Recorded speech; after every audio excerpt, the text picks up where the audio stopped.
How many? How many? How many? How many? 1, 2, 3, 4, 5, 6, 7, 8, 9, 10. 1, 2, 3, 4, 5, 6, 7, 8, 9. All right, what did I get up to? Hello, everyone, and welcome to a new episode of How Many, the only podcast on the internet that counts. I am one of your hosts, Jesse Jackson, and joining me today is Gary. Hola. Scott, Hey, Gary. Hello. Junior. Hello. And Bob. Hello.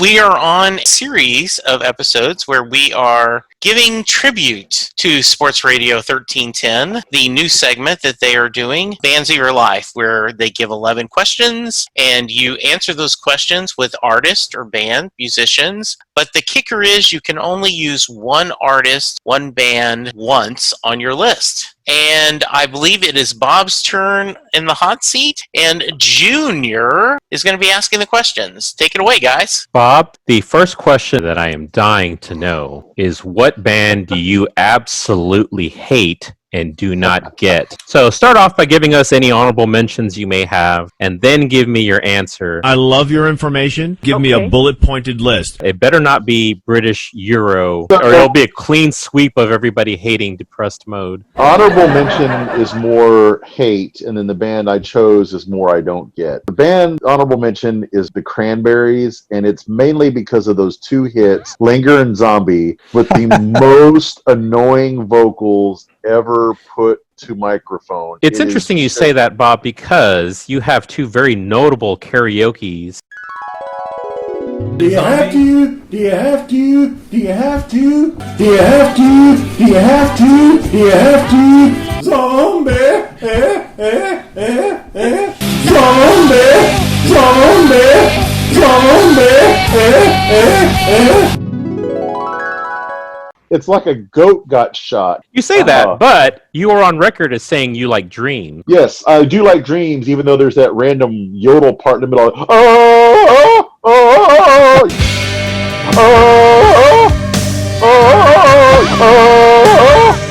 That's my honorable mention. But the band that I'm going to say I don't get more than hate, because there are a couple of their songs I kind of like, Radiohead.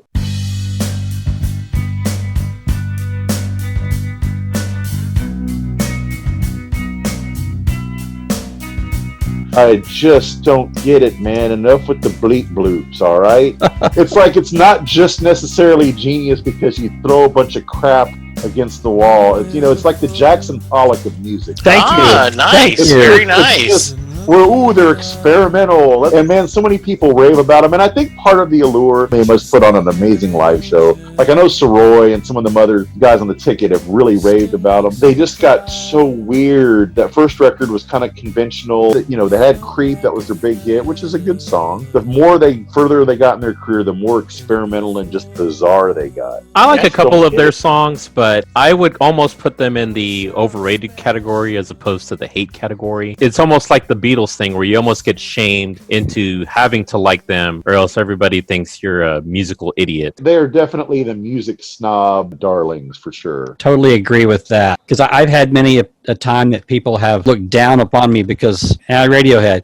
What? What's the matter with you? Their songs are weird because they drift into different tones. Like it'll have really long, slow sections, and then all of a sudden everything will go crazy and it'll be chaos. And some of that I like, but like you said, probably a little overrated. Yeah, I could have put them in overrated as well. Speaking of overrated, what band do you think is overrated? So my honorable mention here is going to be Smashing Pumpkins. I like a couple of their songs, but most of it's just a beating. Disagree. I think Smashing Pumpkins is... I was just a little boy. I was just a little boy. Bob Dylan, Robert Zimmerman himself. Bob Dylan is overrated? Yes. And wow. I think it was Gen X Davey when he did the Bands of Your Life. He really put it well. Fantastic lyricist, god-awful vocalist. That's it in a nutshell. Neil Young, he also has a really weird voice, puts off people a lot, But for some reason, I can totally hang with the Neil Young voice, but the Bob Dylan voice drains my life force. And so many of his songs ramble the F on. Another thing Gen X Davey said that I agree with is covers of Bob Dylan songs are always better than the original. All Along the Watchtower, better. Knocking on Heaven's Door, better. I got to see Bob Dylan live one time, and I would consider it to be the best I've ever heard him, but it was in 1986 when Tom Petty and the Heartbreakers were his band. Oh, yes. I felt like that band was so tight, it made Bob Dylan be better. I had tickets to see him at the end of June, and of course it got canceled. I've never seen him live. As we talked about on our last episode, there's people that you go, man, I should have seen him. And yes, Sam Lisman will hate you. Getting out of the negative categories and moving into the positive, band that is underappreciated. Okay, so there were several I thought of here. The one that I'm going to use as my runner-up, and not that people don't think they're good, I think just people don't realize how many good songs they have. Cheap Trick. Cheap Trick is underrated. Like Junior thinks they have like 3 hits or something. And it's like they have so many more good songs than that. And they're also really great live. But they're your honorable mention. Yes, they're my honorable mention. Can I guess what I think it is? Go ahead. Is it Devo? Yes, it is Devo. D-O. Are we not men? We are Devo.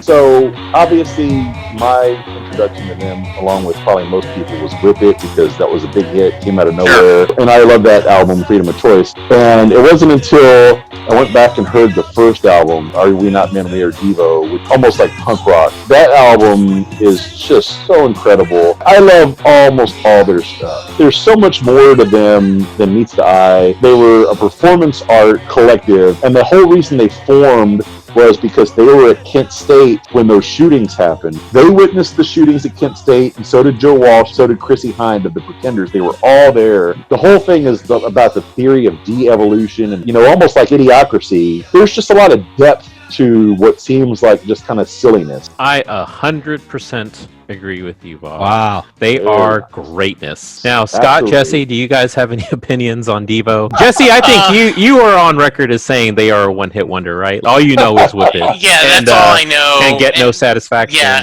exactly, with the potted plant heads. They had a lot of bit. I would have been more on board with Cheap Trick. The songs I know of Cheap Trick are genius. Live at Budokan, my roommate right out of college, David Fair, loved that CD, so we listened to it a lot. But yeah, I got nothing on Devo. Now, Scott, are you familiar with the Neil Young Devo?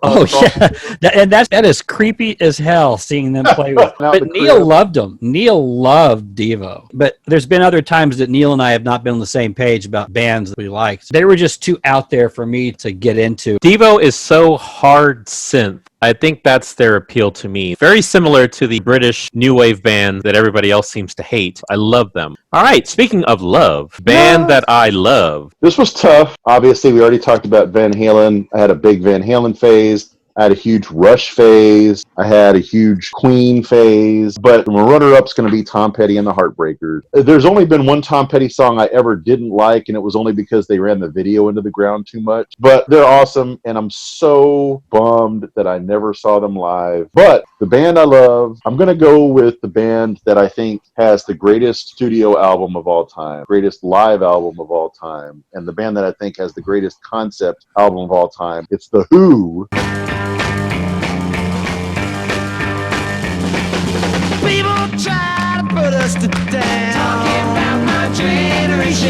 You want to talk about a band, if I could go back in time, I'd go to Leeds and I would be there for Live at Leeds, see it in person. That would have been so amazing. No band had that much raw energy and volume. They had what was arguably the best drummers of all time. They had what was almost unarguably the best bassist of all time. Roger Daltrey is one of the best vocalists ever, and Pete Townsend's an awesome guitarist. I love all their stuff. Who's Next is the best album of all time. They're solid. How many would you say they have, Junior? 15 to 20. Are you counting? Hear me, feel me. Grieve me, feel me. What? Grieve me, feel me. I was thinking Mama's got a squeeze box that she wears on her chest. I've almost done that at karaoke because that's such a funny bit song. I've always looked at The Who as being a real hit and miss type of band. They have some songs that I think are just, they're century breakers, songs that will live forever, Yeah. but then they have some songs that I think it's just crap. They have some spare songs. There's just not the consistency there. And for me, I agree about Kit. I mean, as being a drummer, the guy was a monster. You know, my friend, the late great Rick Lisco, was a huge Who fan, and he used to always talk about that Moon loved Beach Boys. You know, it was like always like, hey, we should do some surf music. And, you know, and the other guys are like, no, we're not doing surf music. I know nothing about the Who except the hits. I did some episodes on Set Listing Bruce where I picked 10 not so well-known Springsteen songs. I think that would be fun for a Who episode. All right. Band that you can listen to over and over again. All right, this one was really tough. I originally had AC/DC on here, but they're my runner-up. I never, ever get tired of AC/DC. They're awesome, agree. I agree completely. But for the band I put here, Ryan's is going to agree with me on this one because it's the greatness of Steely Dan.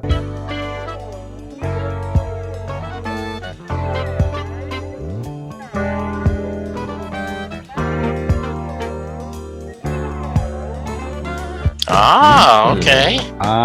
No Steely static Dan. at all on this one. No static at all. Steely Dan, they're kind of the complete package because the lyrics are just, they're impeccable. They can play so many different tempos and styles of music, and it's the complexity. It's so great. They were genius enough to bring in like Michael McDonald to sing on some of their songs. Mark Knopfler was on some tracks on Gaucho. They really are just an amazing band, and it's mainly just those two guys, Donald Fagen and Walter Becker. Now, Bob, did you get to see them live? No, I never got to see them live. Late for that, buddy. Well, not necessarily, because Donald Fagen still tours as Steely Dan. Now, you mentioned Michael McDonald. Was he doing the backup on Paddle and Peg? Yes. I would put Steely Dan kind of in the same vein as The Who, because I think that when Steely Dan is really, really good, they're really, really good. And when they're not so good, they're just kind of meh.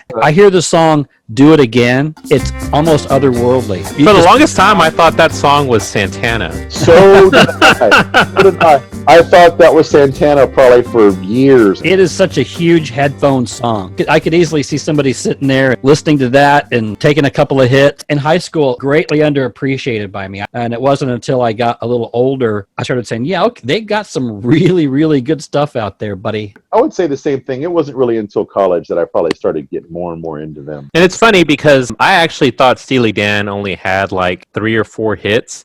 It wasn't until Bob gave me a CD of Steely Dan's greatest hits that I expanded out my number to like between 10 and 15. You sold me on Steely Dan, but you won't do it to me for Cheap Trick. I will not make the same concession. All right, so next up, band that made me fall in love with music. Now, I had a couple options here. One band that I was going to use here because I actually wrote an article that got published in a magazine about it. Put that on the bragging montage. Mark that under who gives a It's on my website, too, if you want to ever read it. It's about Grand Funk Railroad, because when I was a kid and my dad would go to the record store, he would not buy me a brand new record. All he would let me pick was from the used 25-cent record bin. I got all the Grand Funk albums, so they would be my runner-up, but the one I went with is the Rolling Stones.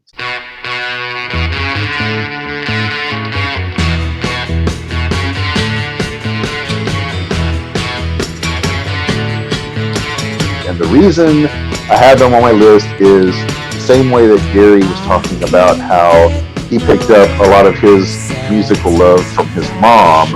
I did the same thing from my dad, because my dad cycled through the same handful of 8-tracks over and over again, and one of them was a Rolling Stones 8-track called Made in the Shade, which basically was one of an earlier greatest hits record from like their late 60s, early 70s. That was my first exposure to the Rolling Stones, and hearing those songs so much over and over again, I just really liked them. You know, before that, it was almost all just the stuff I heard on AM radio, right? The bubblegum stuff, and that was really like, oh wow, there's music beyond the hits. Yeah, I kind of put the Rolling Stones in the same category that Gary was putting the Beatles in earlier. I like a lot of their songs, but it's almost like you almost have to like them, right? I always have liked them over the Beatles just because I think there's more edge to their Right. sound.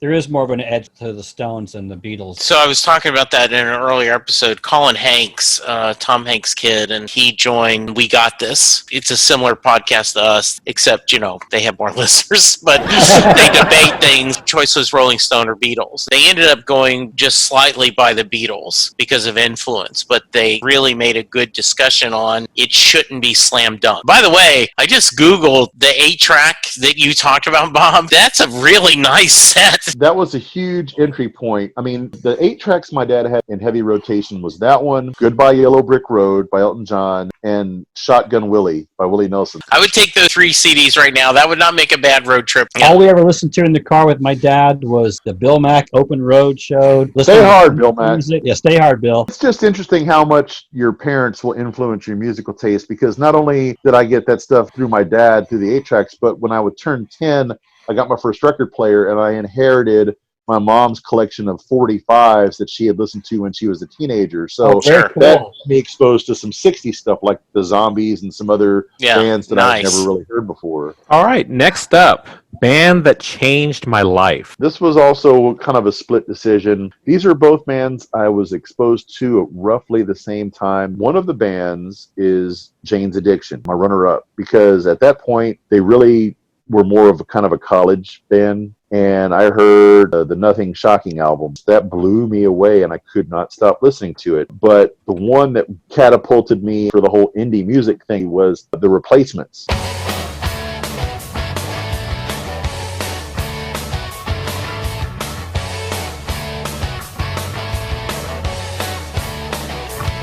There was a radio station in Austin called KLBJ that I would listen to, and unlike most of the FM stations back then, they would periodically mix in some stuff you wouldn't normally hear on radio. And I heard the Replacement song, Alex Chilton. I'm like, what is this? Who is this? Like, I've never heard of them. I've never heard of any of their songs. Really? So, yeah, that's how mainstream I was at that point. I had never heard of Let It Be or any of the albums they had done before that. And not knowing anything about them, I just immediately like, okay, I got to get this record. So it was Pleased to Meet Me, and I just loved all of it. Found out, oh, wow, the bass player is your age, and he started in the band when he was like 12 or 13 years old. It's like, oh, good God, that's awesome. I would love to be that guy. They were the first band that I'm like, okay, not everything I listen to has to be something that gets played on the radio. And I will say, I've never heard of The Replacements. Oh, Jesse, man. are you familiar with their Not catalog? really. I've heard the name, though. They had a pretty infamous appearance on Saturday Night Live, like in the mid-'80s. Disastrous.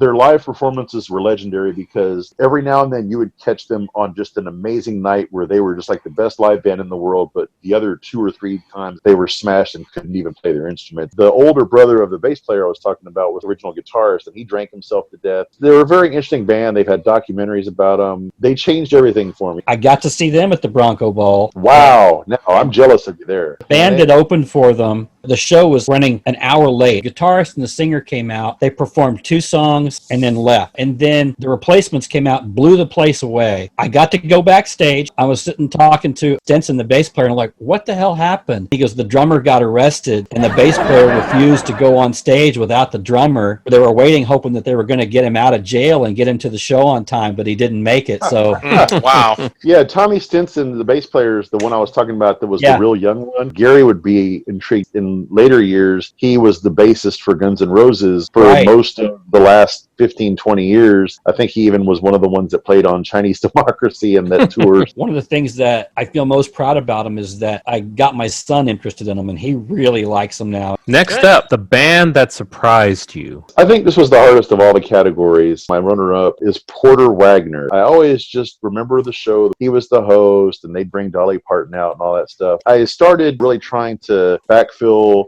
my catalog with some of the older country music because I can't stand modern country country music, and I got a collection of his stuff. I was just blown away by the songs and the lyrics and how dark some of that stuff is. Yes. That's my runner-up, but for my band that surprised me most, and Junior's going to hate this one because he hates this, Girl Talk.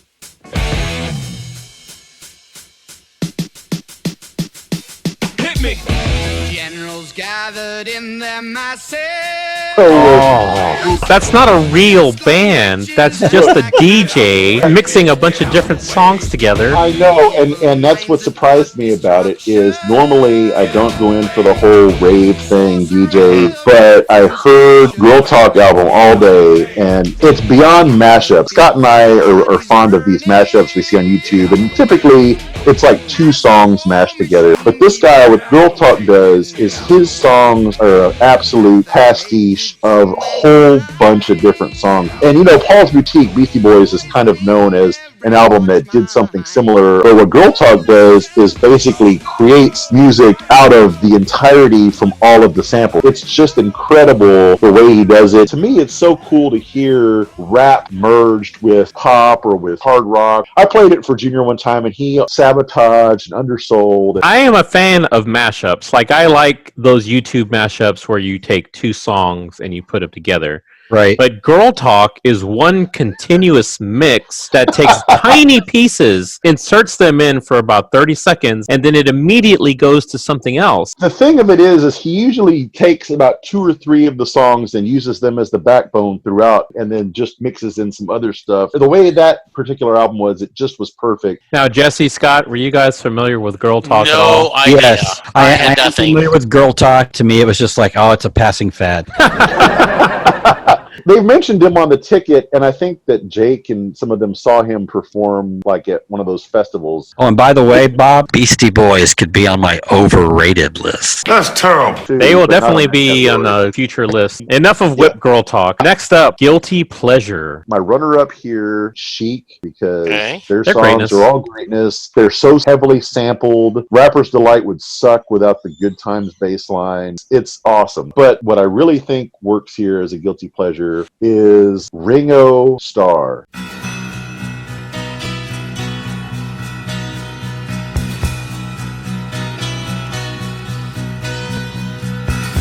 And the reason I put him here is not for the Beatles. I genuinely enjoy solo Ringo Starr. I think songs like Photograph, The Don't Come Easy, the No No song, his greatest hits is awesome. And I just think people write him off as a hack. He was a spare. He wasn't a good drummer, kind of a punchline of the Beatles. He brought in awesome studio musicians, and his songs are just really good. His voice was well suited for the type of songs that he did as a Right, solo I artist. agree. One of my regrets is, he toured an all-star band like Clarence Clement and Niels Lofgren, just a lot of great people. I Yeah. agree. If you read people who really respect drummers, they talk about how good he was. I would have almost put him band that is underappreciated. Even though he's a Beatle, as a standalone, you're right. He had a little But something. I always feel like I need to advocate for his solo work because everybody always says, oh, Paul McCartney solo Wings is awesome, and John Lennon stuff's awesome, George Harrison. Ringo has a lot of really good stuff as well. Plus, Marge Simpson painted a photograph of him. Dear Marge, thanks for the fat painting of yours truly. I hung it on me wall. You're quite an artist. In answer to your question, yes, we do have hamburgers and fries in England, but we call French fries chips. Love, Ringo. All right, next up, band I should have seen live by now. Okay, so Tom Petty's out of the running because he died. Elvis Costello was my runner-up. One of these days, I've got to see Elvis Costello live. So he can do Veronica and then walk off the stage. No.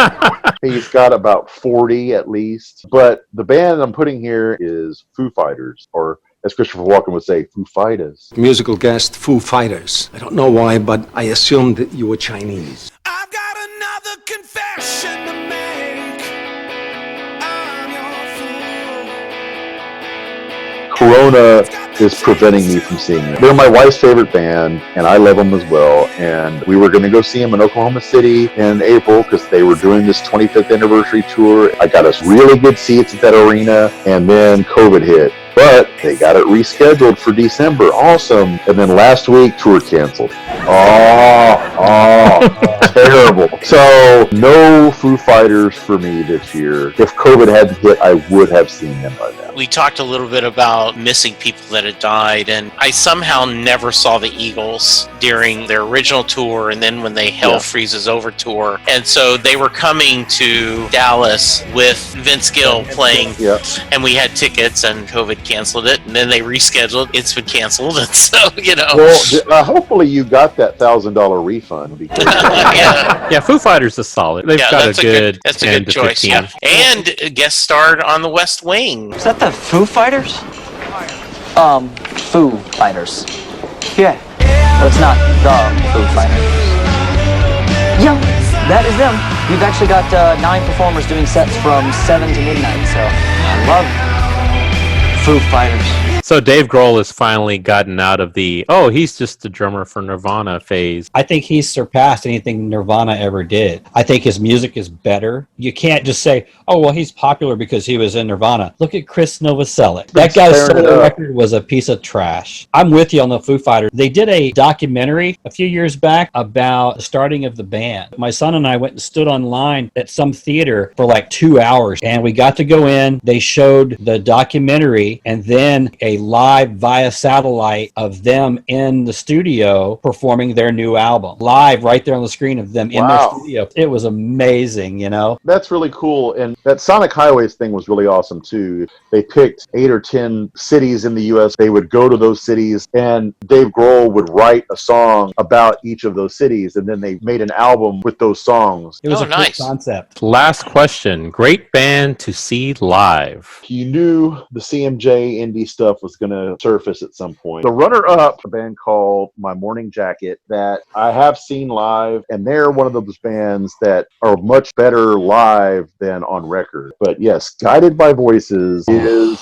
my live band. They are just incredible.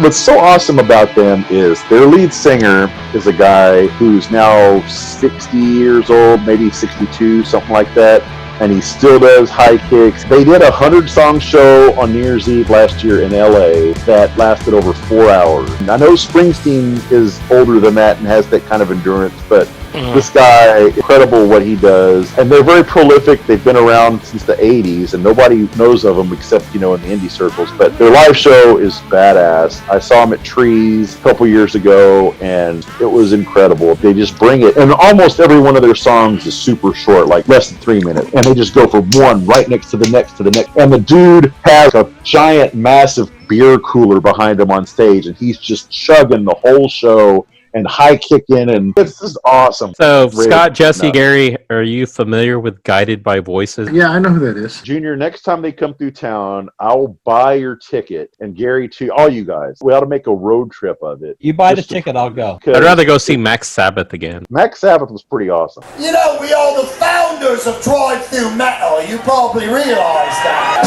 We go out and do shows, they try to book us with the likes of Cinnabon Jovi. Interesting. Okay. All right. Well, that was an interesting list. Gary, do you have any feedback on all of Bob's answers? I can tell you I was listening very intently. It's the reason I didn't say anything during that whole thing. Bob cheated and had Depeche Mode as his answer for like 5 of these questions. No